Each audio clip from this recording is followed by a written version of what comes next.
Isang magandang umaga po sa ating lahat, mga kapatid. God first morning po.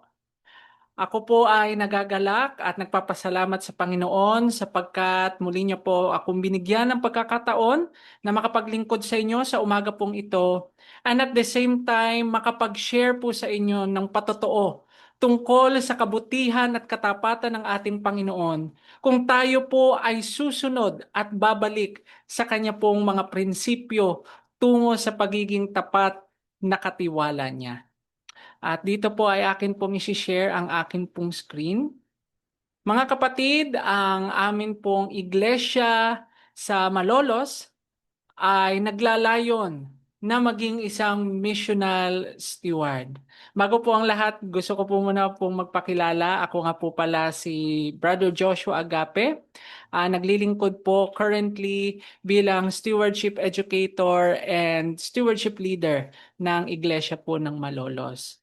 Sa umaga pong ito ay nais ko pong ibahagi sa inyo papaano po ba namin itinuturo at ginaganyak ang mga kapatid tungo sa pagiging tapat na katiwala po sa atin pong Panginoon. Una-una sa lahat po, itinuturo po at ginagamit po namin ang Stewardship Sabbath tuwing first Sabbath of the month at ginagamit din po namin ang mga panahon po na ito upang i-promote sa atin pong mga kapatid ang prinsipyo ng pagiging tapat na katiwala po ng ating pong Panginoon. At sa kasalukuyan po, ang Iglesia po ng Malolos ay nag-undergo po ng Stewardship Church Compliant Program or SCCP through our Stewardship Residency. Ang inyo pong lingkod ay isa po sa mapalad na nakagraduate last year sa stewardship certification. Kaya naman po ginagamit po natin yung atin pong mga natutunan. First of all, personally, ako po ay lumago sa mga natutunan ko po sa mga principles na itinuro sa stewardship. At ito rin po yung atin pong masigasig na ibinabahagi po sa atin pong iglesia sa pamamagitan po ng atin pong stewardship residency program. So ang lahat po ng atin pong mga natututunan sa mga lectures ay ito po ay atin pong ibinabahagi sa atin pong mga kapatid. Isa pa po sa ginagawa po namin sa Malolos upang mas lalo pong ma-educate ang mga kapatid when it comes sa stewardship ay ngayon pong buwan ng August ay ito po ay amin pong itinalaga para maging Stewardship Lifestyle Emphasis Month na kung saan dito po ay mas lalo pong binibigyang pansin na ang stewardship ay hindi lamang po siya programa ng iglesia, kundi ito po ay isang uri ng pamumuhay na kung saan tayo po ay sumusunod sa pamumuhay na nais po na ibigay sa atin ng Panginoon sa pamamagitan po ng pagiging tapat na katiwala ng ating Diyos. Tuwing AY po ay atin pong ipinagpapatuloy ito sa pamamagitan ng atin pong tinatawag na God First Spotlight kung saan nandiyan po yung atin pong mga lectures na kung saan makakatulong hindi lamang po sa atin pong mga kabataan kundi sa atin din pong mga kapatid kung papaano po maipapamuhay yung God First principle. At isa pa rin po sa amin pong ginagawa through online, mga kapatid, ay ang atin pong tinatawag na Stewardship Podcast. At tayo rin po ay nagsusulong ng ating pong discipleship through our Leads Institute. So ito po yun. Ang amin pong Stewardship Podcast, ito po ay pagtalakay tungkol sa malalim na prinsipyo ng pagiging katiwala. Ito po ay tuwing Tuesday, Thursday at Sunday, 7 p.m. po sa FB Live. At ito nga pong Stewardship Lifestyle Emphasis ngayong August na mayroon pong temang God First, Called to be Faithful. Yan po yung amin pong isinasagawang activity ngayong pong buwan ng Agosto. And ito pong Leeds Institute or yung tinatawag po naming Lifestyle, Evangelism, and Discipleship through Stewardship Institute. Ito po ay isang training program na kung saan dito po tatalakayin yung mas malalim na prinsipyo na kung saan ang layunin po nito ay hindi lamang po matuto ang mga kapatid ng stewardship lifestyle, kundi makagawa po ng mga alagad or mga disciple makers sa pamamagitan po ng stewardship. So ito po ay amin pong sisimulan this coming September po yan. At mula po sa mga naging mga mga education activities ng iglesia na kung saan ibinabahagi po yung mga natutunan sa stewardship residency at sa stewardship certification.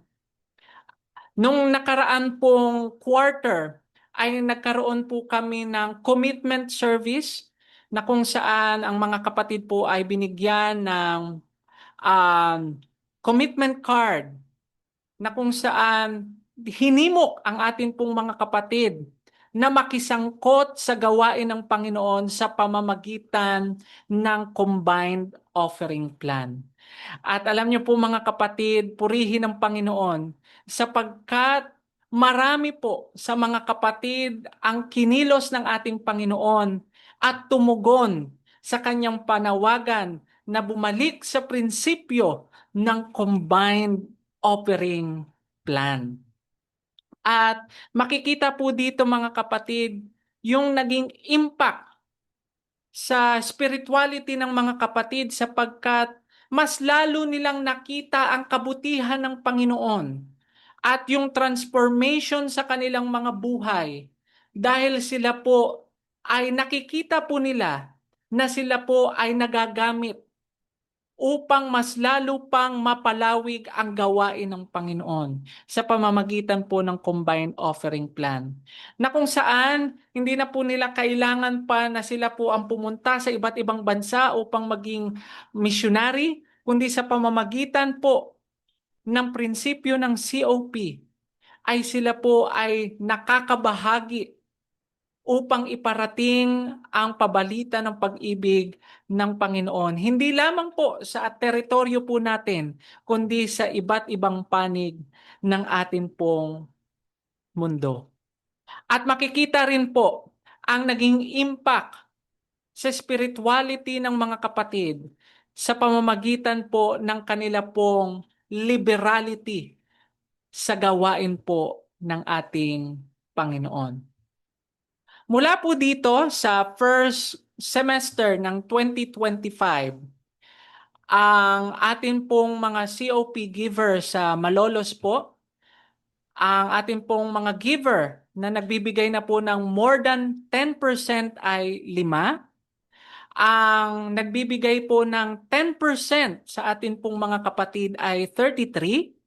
At ang below 10% ay 41, na kung saan ito po yung kanilang naging promise sa Panginoon na sila po ay magsisimula sa ganitong porsyento at ang Panginoon ang bahalang magpalago ng kanila pong spirituality upang sa mga susunod sila rin po ay maging kabahagi ng 10% or more. In subtotal po ng ating pong mga kapatid ay 79. At meron din pong mga kapatid na nagbibigay lamang po ng COP na 3. In total, ng atin pong COP giver ay 82. In comparison po sa atin pong tithe given units na 131. Kung makikita po ninyo mga kapatid, napakalaki po ng naging transformation po kung saan ay dumami po ang bilang ng atin pong mga COP giver. At ito po ay halos malapit na po sa bilang po ng atin pong mga kapatid na tithe giver. At dahil po dito mga kapatid, na makikita nyo po dito sa atin pong chart, yung comparison ng tithe and offering mula po noong January hanggang June sa parehong taon na 2024 at 2025. Kung makikita nyo po mga kapatid, mula po sa atin pong chart sa 2024 ay makikita nyo po na napakaliit po ng graph ng atin pong offering compared sa atin pong tithe. Ngunit makikita po ninyo sa 2025 ay ito po ay unti-unti pong lumalaki sa tulong at biyaya po ng atin pong Panginoon. At kung ikukumpara po ang increase ng atin pong tithe sa parehong quarter ng 2024 at 2025, nagkaroon po tayo ng increase ng 2.13%.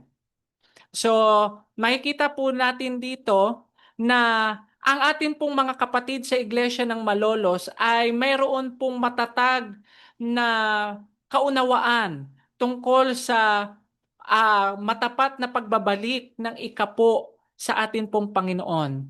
Pero makikita nyo po sa atin pong susunod na data na napakalaki po ng naging pagtaas ng liberality ng ating pong mga kapatid sapagkat ang atin pong offering ay tumaas po ng 133.18%. Kung makikita nyo po yung atin pong data, ang COP po ng buong taong 2024 ay nakuha na po sa isang quarter pa lamang po ng taong 2025. Makikita po natin dito mga kapatid na naunawaan ng ng mga kapatid sa Iglesia ng Malolos ang kahalagahan na tayo po ay makisangkot sa gawain ng Panginoon sa pamamagitan ng atin pong pagbibigay ng atin pong malaya at masaganang handog sa ating Panginoon sa pamamagitan po ng combined offering plan. Nakita po ng mga kapatid ang kagandahan na tayo po ay bumalik sa prinsipyo upang ang mga kapatid po ay makisangkot sa misyonal na gawain ng atin pong Panginoon. Hindi lamang sa lokal na iglesia, hindi lamang po sa teritoryo ng CLPM, kundi ito po'y nakararating sa iba't ibang panig ng mundo. At ito naman po ang ilan po sa mga activities na ginagawa po ng Malolos. Unang-una po sa lahat, narito po ang ginagawang care group empowerment na kung saan ang bawat care group po ay hinihikayat at pinapalakas upang ang bawat kaanib ng care group ay makasangkot sa gawain ng ating pong Panginoon. Hindi lamang po lumakas ang pananampalataya ng bawat isa, kundi magamit din po upang mag-reach out ng mas marami po pong mga tao na madadala po sa atin pong Panginoon. And at the same time, meron din po tayong isinagawang outreach program sa atin pong mga kaibigan sa labas upang maipahatid ang pag-ibig po ng atin pong Panginoong Diyos. Isa rin po sa atin pong isinagawa ay ang ating pong branch Sabbath School sa dako po ng Plaridel. Ito po ay ginanap ng isa po sa ating pong mga care group na sila po ay naglalayon na magkaroon po ng church planting sa lugar po na yan. So tayo po ay nagsagawa ng branch Sabbath School, atin pong hinimok ang mga kabataan na makilala ang ating pong Panginoon. Kasabay po niyan ay nagbigay rin po tayo ng mga school supplies at mga uniform na magagamit po nila para po sa ngayon pong naging pasukan po sa eskwela. And at the same time po mga kapatid, tayo rin po ay nagsagawa ng Vacation Bible Experience sa ating pong local church na kung saan ang ating pong mga kabataan ay mas lalo po nating inilalapit sa atin pong Panginoon. So ito po ay pinangunahan ng atin pong mga teachers ng MAES at kasama rin po ng Children's Ministry Department. Isa rin po sa ginagawa po na misyon ng ating pong iglesia ay sa pamamagitan po ng online Bible studies.